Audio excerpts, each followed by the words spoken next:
کرتے ہیں کہ حضور نبی کریم صلی اللہ علیہ وآلہ وسلم نے ارشاد فرمایا، قرآن میں ایک ایسی سورت ہے جس کی 30 آیات ہیں جو بندے کے لیے شفاعت کرے گی یہاں تک کہ اس کی مغفرت ہو جائے گی۔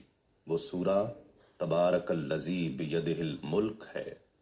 حضرت عبداللہ بن مسعود رضی اللہ تعالیٰ عنہ سے روایت ہے کہ جس نے سورہ تبارک ہر رات پڑھی، اللہ تبارک و تعالی اسے عذاب قبر سے محفوظ رکھے گا۔ اور ہم اس سورہ کو نبی کریم صلی اللہ علیہ وآلہ وسلم کے عہد مبارک میں سورہ مانعہ کہتے تھے۔ رات کی تعریف: غروب آفتاب سے صبح صادق تک کے وقت کو رات کہا جاتا ہے۔